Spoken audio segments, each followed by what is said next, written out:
Irmãos, eu queria convidar os irmãos a estarmos meditando na palavra do Senhor em 1 Coríntios capítulo 13.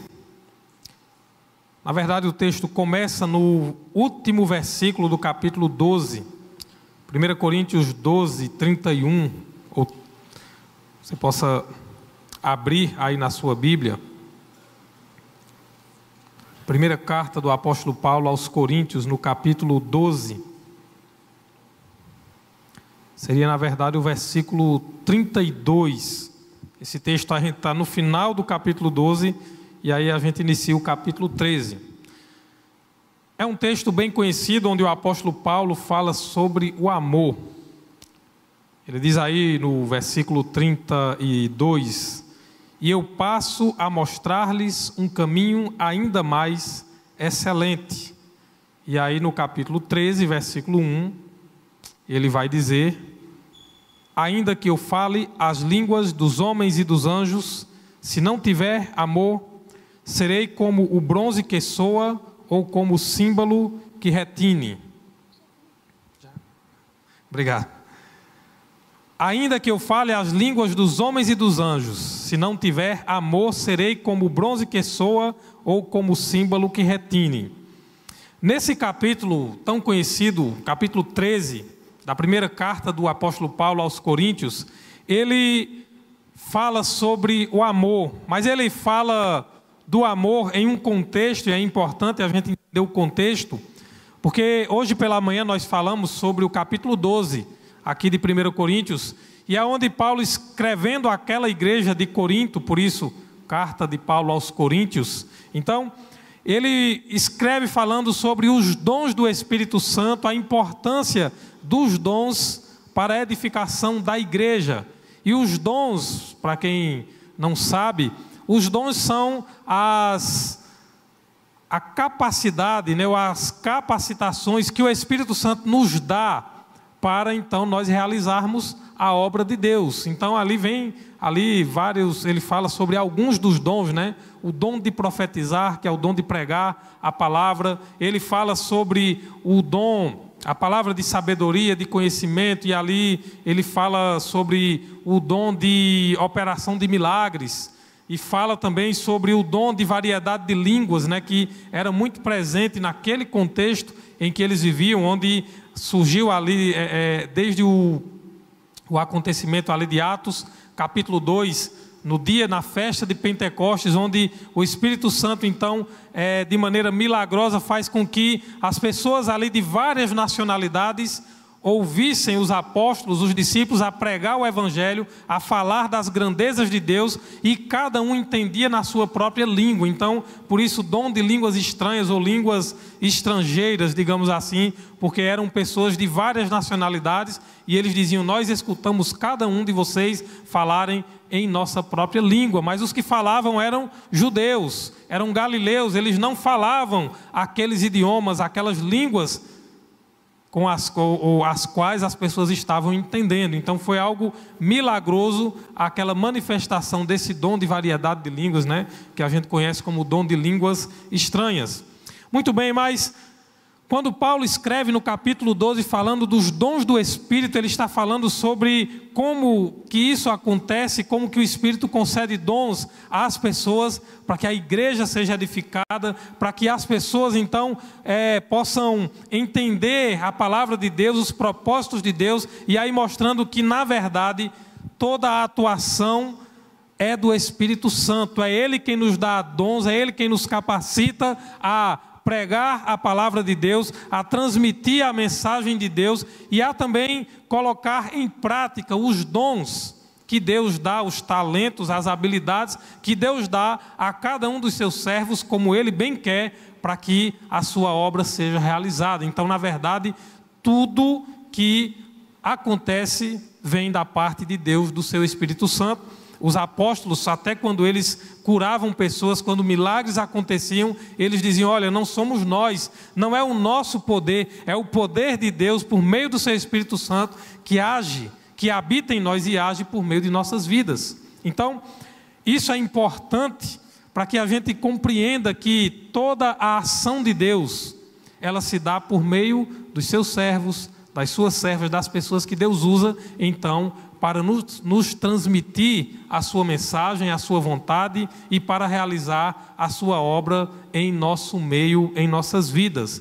E também a própria palavra de Deus, essa Bíblia que nós temos aqui, que levou em torno de 1.500 a 1.600 anos para serem escritos todos esses livros, por cerca de 40 pessoas que foram inspirados pelo Espírito Santo de Deus a escrever palavras conforme a vontade de Deus. É a palavra de Deus inspirada pelo próprio Espírito Santo de Deus. A Bíblia diz lá em 2 Pedro 2,22 que os homens santos, servos, separados por Deus, essas pessoas foram movidos pelo Espírito Santo, e diz que nenhuma parte da Escritura foi feita, escrita por vontade humana, mas eles foram movidos, guiados pelo Espírito Santo de Deus. E Paulo, quando escreve a Timóteo na segunda carta também, lá no capítulo 3, acho que 16, 15, 16, 17, ele vai dizer: toda a Escritura é inspirada por Deus e é útil para o ensino, para a correção, para a repreensão, para nos instruir na justiça. Então, é o Espírito Santo, esse Espírito que lá na criação, em Gênesis capítulo 1, no versículo 2 ou 3, coloca aí na projeção, em Gênesis, quando diz que no princípio a terra era sem forma e vazia, mas o Espírito de Deus pairava sobre as águas. Ele estava lá na criação, o Espírito Santo de Deus. Esse Espírito que quando Jesus então é batizado, e aí lá em Mateus capítulo 3 a palavra diz que Jesus é batizado por João Batista, e quando ele sai da água, foi batizado ali no Rio Jordão, diz que desce como se fosse uma pomba, um pássaro sobre ele, o Espírito Santo, e vem a voz de Deus dizendo: esse é o meu filho amado em quem eu tenho prazer. Ali nós vemos uma manifestação do que a gente chama de trindade, né? Que na verdade são as 3 formas de Deus, o Deus eterno, se manifestar a nós. O Pai, que fala, né, aprovando aquele ato do batismo, o Filho, que é Jesus, que está ali sendo batizado, e o Espírito Santo, que está ali sobre ele. Mas, irmãos, o que nós aprendemos aqui agora no capítulo 13 de 1 Coríntios, o que Paulo está ensinando aqui, ao falar sobre os dons, sobre tudo que o Espírito Santo, a sua obra, tudo que ele realiza, ele então, aqui no capítulo 13, ele encerra o capítulo 12 dizendo: agora eu vou mostrar a vocês um caminho excelente, um caminho mais excelente, e esse caminho é o caminho do amor. E Paulo vai então passar o capítulo 13, dedicar esse capítulo a falar do amor como o maior dos dons. É natural que a gente se surpreenda, ou que chame mais a nossa atenção, quando a gente fala dos dons, do poder de Deus, do poder do Espírito Santo de Deus. É natural que nós temos uma tendência a pensar nas coisas sobrenaturais e naquelas coisas poderosas, né? Naquelas coisas então que chamam a nossa atenção, os milagres, né? Algo poderoso, algo que realmente, como a gente às vezes diz, abale as estruturas. E claro que Deus age de várias formas, mas o apóstolo Paulo escreve esse capítulo 13 com a intenção de nos ensinar, de nos mostrar, e ele vai falar aqui, nós vamos ver que o maior dos dons é o amor. É o dom maior do que qualquer dom de realizar milagres, de curar enfermos, de fazer qualquer outra coisa sobrenatural. E é isso que ele, então, após falar sobre os dons, ele fala muitas coisas no capítulo 12, ele diz: agora eu vou mostrar a vocês o caminho mais excelente. Porque o amor é o maior dos dons. Porque em 1 João capítulo 4, versículo 8, há uma afirmação que diz qual é a essência de Deus. 1 João 4, 8 diz que Deus é amor. Amor é a essência de Deus. Amor é o que move toda a ação de Deus em nosso favor. O amor de Deus é esse atributo de Deus, algo que Deus nos dá. É o dom maior do que todas as coisas. Não há nada mais poderoso do que o amor de Deus. Não há nada mais forte Não há nada mais profundo do que o amor de Deus. A Bíblia vai dizer que o amor cobre multidão de pecados. Porque Jesus é a prova do amor de Deus, que morreu pelos nossos pecados. Romanos 5,8 vai dizer que Deus prova o seu amor para conosco pelo fato de Cristo ter morrido por nós, sendo nós ainda pecadores. João 3,16, o texto tão conhecido, né? Diz que Deus amou ao mundo de tal maneira que deu o seu único Filho, para que todo aquele que nele crê não pereça, não se perca, mas tenha a vida eterna. E aí, por isso que o apóstolo vai dizer aqui, olha, ainda que eu fale, porque uma das confusões na igreja de Corinto era o dom de línguas. Todo mundo queria falar em línguas. Ainda hoje é assim em muitas igrejas, no nosso meio evangélico. Todo mundo, muita gente, né, quer falar em línguas porque é algo que chama a atenção das pessoas, porque é algo milagroso, é algo sobrenatural. E Paulo, então, ele começa o capítulo 13 dizendo, olha, ainda que eu fale as línguas dos homens e dos anjos, se não tiver amor, serei como bronze que soa ou como símbolo que retine. Se não houver amor, ainda que eu tenha um dom, ainda que eu tenha algo que seja sobrenatural, se não tiver amor, ele diz, não vai adiantar de nada. O versículo 2, ele diz, ainda que eu tenha o dom de profetizar e conheça todos os mistérios e toda a ciência, ainda que eu entenda, aliás, ainda que eu tenha tamanha fé a ponto de transportar montes, se não tiver amor, nada serei. E ainda que eu distribua todos os meus bens entre os pobres, e ainda que eu entregue o meu próprio corpo para ser queimado, se não tiver amor, isso de nada me adiantará. Ele usa essa figura aqui, de um exagero. Ele não está dizendo que vai fazer o que ele faz, tudo isso aqui, mas ele diz, olha, ainda que eu fizesse o que eu faça tudo isso, se não tiver amor, não adianta de nada, não vai ter nenhuma utilidade. Isso, irmãos, nos ensina que o amor é esse caminho mais excelente, é esse dom superior, é maior do que todas as coisas. Porque se as nossas atitudes, se as nossas realizações, se tudo que a gente fizer aqui nessa vida, se não houver amor em tudo isso, de nada vai adiantar. Será inútil, será em vão. E a partir do versículo 4, ele vai dizer as características desse amor. Mas eu quero que você olhe para essas características, não apenas como algo que a gente às vezes diz, o amor é tudo isso, é essa coisa linda. Isso aqui é algo prático, é algo que tem que ser vivenciado em nossas vidas. E digo mais, isso aqui é o fruto que o amor de Deus produz em nós. Quando eu vivo o amor de Deus, e o amor de Deus é o plano maravilhoso de amor que Deus tem para a minha vida, para a sua vida, nós então somos transformados. O Espírito Santo, que é quem transforma, quem molda ou quem muda as nossas vidas, ele vai nos transformar, ele vai causar essa transformação em nossas vidas para que a nossa vida tenha essas características aqui, porque é assim que se vive com amor, é assim que se tem amor, é assim que realmente eu posso dizer, eu tenho experimentado do amor de Deus, eu tenho vivido o amor de Deus. Olha o que diz o versículo 4, o amor é paciente e bondoso, o amor não arde em ciúmes, não se envaidece, não é orgulhoso. Veja o que ele diz aqui, ora, se o amor de Deus nos alcançou, se nós vivemos esse amor, é muito mais do que viver uma vida religiosa, onde nós praticamos tradições, praticamos nossos cultos, todas as nossas práticas, é muito mais do que isso. Toda a nossa prática religiosa, tudo que nós fazemos só tem valor se produzir em nós esses frutos, essas características aqui.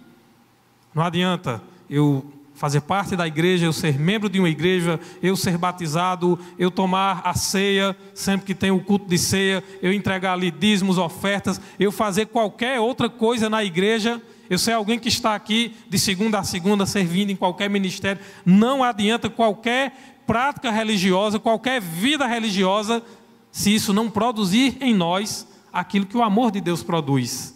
O amor é paciente e bondoso. O plano que Deus tem para a vida de cada ser humano é transformar cada um de nós à imagem do seu Filho Jesus Cristo. Por isso que a Bíblia diz que Cristo ressuscitou para que Ele seja as primícias, Ele seja o modelo, Cristo é o alvo. Lembre que quando o ser humano pecou, quando o ser humano se afastou da presença de Deus, ele perdeu aquilo que ele foi criado, a sua natureza. A Bíblia diz lá no livro de Gênesis que Deus disse: façamos o homem à nossa imagem e semelhança, e assim Deus fez o homem à sua imagem e semelhança. Mas essa imagem foi perdida, ela foi corrompida pelo pecado, porque quando o homem desobedece a Deus, ele está ali não apenas comendo daquele fruto, não foi apenas um ato simples de desobediência, foi muito mais do que isso. Ele estava rejeitando o plano de amor que Deus tinha para a sua vida. Ele estava rejeitando aquela convivência que Gênesis vai dizer que ao cair da tarde, todos os dias, Deus passeava no jardim e estava ali conversando com o homem, estava em plena comunhão. Tudo foi criado, a obra de Deus toda foi criada perfeita, e Deus cria um jardim perfeito, maravilhoso. Estava tudo pronto para que o homem vivesse em harmonia, em comunhão com Deus. Ali não tinha dor, ali não tinha choro, não tinha sofrimento, ali não tinha pecado, não tinha nada de ruim. Mas quando o homem desobedece, ele está rejeitando o plano de Deus, porque Deus havia dito: olha, você pode comer de todas as árvores, dos frutos de todas as árvores, mas há uma que você pode comer também, mas você não deve, porque no dia que você comer dela, certamente você morrerá. E morte, no original do texto bíblico, significa separação. Ele sabia, no dia que você comer, se você escolher por comer desse fruto, em desobedecer, você será separado de mim, você não viverá mais na minha presença, você não viverá mais essa vida que eu planejei para você. E assim é o que acontece. Quando eles desobedecem, eles são expulsos da presença de Deus. O homem deixou de ser a imagem e semelhança de Deus, mas por meio de Jesus Cristo, Ele, que a Bíblia diz que Ele é a imagem da glória de Deus, a plenitude de Deus estava ali em Jesus Cristo. É por meio dEle que nós somos então perdoados, quando recebemos Cristo como nosso Senhor e Salvador. O amor de Deus veio até nós por meio de Cristo.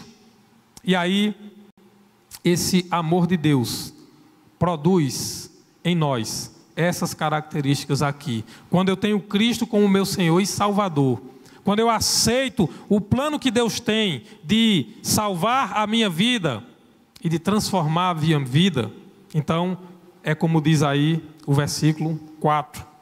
O amor é paciente e bondoso, não arde em ciúmes, não se envaidece, não é orgulhoso. Tem muita gente que às vezes, depois de anos de uma vida religiosa, e aí vem muitas vezes o orgulho: mas eu tenho anos nessa igreja, né? Eu tenho mais de 20 anos que eu sou crente, sou um cristão. É verdade, mas o amor, ele não é orgulhoso. O amor não é vaidoso. Isso é um dos problemas que o ser humano tem, a vaidade, né? Vaidoso, as coisas têm que ser do meu jeito, porque eu sou uma pessoa, olha a minha bagagem, olha o meu currículo. Se não tiver amor, não adianta. E o amor é diferente. Olha o versículo 5. O amor não se conduz de forma inconveniente, não busca os seus interesses, não se irrita, não se ressente do mal. Olha como é claro que a Bíblia diz aqui o que é que o amor de Deus, a experiência de viver o amor de Deus em nossas vidas, o que é que produz em nós, não se conduz de forma inconveniente. Quem vive o amor de Deus, quem tem a experiência do amor de Deus, não é uma pessoa inconveniente, uma pessoa desagradável, uma pessoa que faz questão de ser aquela pessoa inconveniente, que julga os outros, que sai condenando todo mundo. Não é assim o amor de Deus em nossas vidas. Não busca os seus interesses, não se irrita, não se ressente do mal, não é uma pessoa ressentida, não é uma pessoa cheia de mágoas, não é uma pessoa que busca os seus interesses. quanto o egoísmo, meus irmãos, tem afastado as pessoas de estarem no caminho de Deus. Quantas pessoas que muitas vezes deixam de ser abençoadas e de ser bênçãos na vida de outras pessoas porque querem apenas os seus interesses. Mas se as coisas não forem como eu quero, então parece que o mundo todo está errado e só tem uma pessoa certa. Muita gente age assim, mas o amor de Deus é diferente. O amor de Deus é exatamente como está dizendo aqui na sua palavra. O versículo 6 vai dizer: o amor não se alegra com a injustiça, mas se alegra com a verdade. Como é que eu tenho o amor de Deus? Como é que eu vivo esse amor de Deus? E eu consigo me alegrar com injustiça, com pessoas sendo injustiçadas, com pessoas muitas vezes tendo seus direitos negados, ou tendo seus direitos retirados. Como é que eu posso compartilhar com isso e dizer, mas são os princípios de Deus? Não. O amor é o principal de tudo, meus irmãos. Se não tiver amor, o apóstolo diz, olha, não adianta nada. Então, é impossível que alguém que conhece o amor de Deus, que experimenta desse amor, se alegre com a injustiça. Ou, vou acrescentar aqui, que pelo menos faça vista grossa com a injustiça. Porque a palavra de Deus vai dizer, Tiago vai dizer, olha, se você sabe fazer o bem e você não faz, você comete pecado da mesma forma. É o pecado que a gente chama da omissão. Como é que eu posso me omitir diante da injustiça, de ver pessoas sofrendo injustiça? E aí, não, mas é porque não é mais porque não. O cristão não pode concordar com isso. E aí, às vezes, as pessoas entram em tantas discussões, em tantos debates, sem sabedoria, e esquecem de como a palavra aqui é muito clara. O amor não se alegra com a injustiça, mas se alegra com a verdade. Eu não posso defender a verdade ou aquilo que eu tenho como verdade usando de meias verdades ou de algo. Não, tá bom, isso aqui não está certo, mas olhe que tem outros mais errados. Não justifica. Verdade é verdade, não vai deixar de ser verdade. Não existe meias verdades ou aquele discurso do mundo. Não, cada um tem sua verdade. Não. Jesus disse, eu sou o caminho, a verdade e a vida. Conhecereis a verdade e a verdade vos libertará. Mas é a verdade verdadeira mesmo. Não é a verdade que alguém maqueia ali e faz um remendo ali, não. É, de fato, a verdade que está de acordo com a palavra de Deus. Versículo 7, o amor tudo sofre, tudo crê, tudo espera, tudo suporta. Somente quem conhece o amor de Deus, quem experimenta desse amor, consegue viver essas coisas aqui. O amor tudo sofre. Às vezes a gente não quer sofrer nada, né? Às vezes a gente não quer sofrer nem uma repreensão. Às vezes alguém está lhe mostrando algo para o seu bem, inclusive. Olha, meu irmão, isso aqui não é bom, estou falando para o seu bem, para você corrigir a rota, a sua caminhada. Eu não vou suportar isso. Eu não vou. Quem é você para me falar alguma coisa, para me corrigir ou para me repreender? Mas o amor tudo sofre, tudo crê. O amor crê que Deus pode transformar qualquer vida, que Deus pode quebrantar qualquer coração. O amor crê que Deus pode, o Espírito Santo pode agir de maneira milagrosa, porque Ele, o Espírito Santo, Jesus disse que é quem convence o homem do pecado. Isso é obra do Espírito Santo. Então, o amor tudo crê, tudo espera e tudo suporta. Se nós realmente vivemos esse amor de Deus, nós temos que ser pessoas perseverantes. Pessoas que, de fato, são pessoas que estão dispostas a esperar, que sabem esperar e que sabem suportar muitas vezes. Como Jesus disse que nós deveríamos orar pelos que nos perseguem, orar pelos nossos inimigos, amar os nossos inimigos. Se teu inimigo tiver sede, dê a ele de beber. Isso não é fácil. Só quem consegue fazer isso é quem realmente tem a experiência do amor de Deus em sua vida. Versículo 8: o amor jamais acaba. Havendo profecias, desaparecerão. Havendo línguas, cessarão. Havendo ciência, passará. Veja que ele está dizendo: o amor jamais acaba. Profecias, as línguas estranhas, a ciência, o conhecimento, tudo isso vai passar, mas ele diz: o amor não. O amor jamais acaba. Pois, versículo 9, o nosso conhecimento é incompleto e a nossa profecia é incompleta. Mas quando vier o que é completo, então o que é incompleto será aniquilado. Versículo 11. Quando eu era menino, falava como menino, sentia como menino, pensava como menino. Quando cheguei a ser homem, desisti das coisas próprias de menino. O que é que o apóstolo Paulo está dizendo aqui nesse versículo 11? Que nós devemos ser pessoas sensatas e maduras. Ele está fazendo uma comparação: olha, quando eu era menino, quando eu era criança, eu agia, pensava como um menino, como uma criança. Mas isso não faz mais parte da nossa vida. Eu não posso mais ser, a gente diz, aquele menino buchudo, né? Aquele menino que se tirou o doce dele e falou algo que ele não gosta, e aí ele sai emburrado, né? E como a gente diz, sai ali revoltado e não quer mais ouvir ninguém, não quer saber mais de ninguém, porque não foi feita a vontade dele, porque tiraram o doce, né, da criança. Meus irmãos, nós não podemos ser adultos dessa forma, cristãos, pessoas que vivem o amor de Deus em suas vidas dessa forma. Não dá certo. O pessoal diz assim que essa geração atual é conhecida como, por muitos, né, dizem que é a geração Nutella, né, porque não passa tantas dificuldades como a turma que nasceu ali até os anos 80, início da década de 90. Então, as coisas eram bem mais difíceis, mas parece que isso nos ensinava mais. A gente, como a gente diz, os calos que a gente criava, parece que isso engrossava mais a nossa couraça e a gente conseguia ser mais perseverante.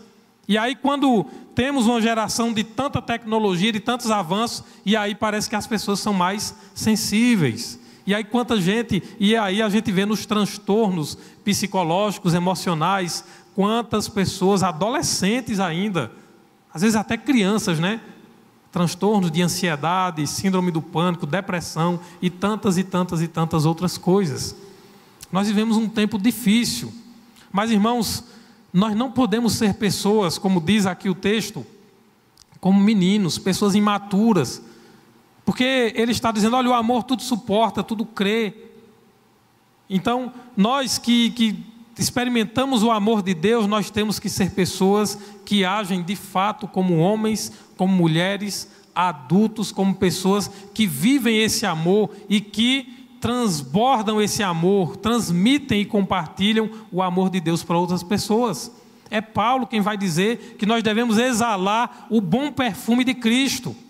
É o seu amor. Então, eu e você que temos a experiência do amor de Deus em nossas vidas, nós temos que ser pessoas que transmitem, que compartilham esse amor de Deus. Eu não tenho que estar preocupado, eu vou ser uma pessoa que vai transbordar do poder de Deus. Meus irmãos, não tem nada mais poderoso do que o amor de Deus. Os homens que foram usados por Deus para realizar milagres, esses homens que eram instrumentos de Deus para realizar milagres, multidões eram curadas. Esse apóstolo Paulo que escreveu isso aqui foi um deles. A Bíblia diz que Paulo curou multidões de enfermos. Mas é esse Paulo que está dizendo: meus irmãos, o maior poder, o maior dom de Deus, a maior manifestação de Deus é o amor. É esse amor aqui que faz de nós pessoas bondosas, pessoas pacientes, pessoas que compartilham desse amor de Deus com as outras pessoas. Portanto, ele está dizendo: olha, não vamos mais ser como meninos, como crianças mimadas, como pessoas que não podem sofrer nada, que não podem ser contrariado. Pelo contrário, o amor tudo suporta, tudo crê. O amor nos ensina a perdoar, porque Jesus diz que nós devemos perdoar assim como Deus nos perdoou. Devemos perdoar os outros também. Por isso que ele diz aqui que o amor não se ressente do mal. E o versículo 12 vai dizer: porque agora vemos como num espelho de forma obscura, depois veremos face a face. Agora meu conhecimento é incompleto, depois conhecerei como também sou conhecido. Ele está dizendo: olha, Agora, aquilo que a gente conhece de Deus é ainda incompleto, mas um dia conheceremos e estaremos com Ele face a face. E aí, para concluir, o versículo 13, ele vai dizer: agora, pois, permanecem a fé, a esperança e o amor. Estes três, porém o maior deles é o amor. A fé e a esperança um dia deixarão de existir, não serão mais necessárias. Por quê? Porque a fé, a Bíblia diz em Hebreus capítulo 11, versículo 1, diz que é a certeza das coisas que se esperam e a convicção dos fatos que nós não vemos. Mas um dia, quando Cristo voltar, quando todo o nosso conhecimento for perfeito, como no versículo anterior ele diz, quando então nós estivermos diante dele, não precisará mais de fé, porque as coisas que nós esperamos e que nós temos convicção já terão se cumprido. Cristo já estará conosco por toda a eternidade. A esperança também um dia não será mais necessária, porque aquilo que nós esperamos também já estará conosco por meio de Cristo. Esperamos a sua vinda, esperamos que Ele, como diz lá em Apocalipse, a sua promessa, que Ele vai enxugar de nossos olhos toda lágrima.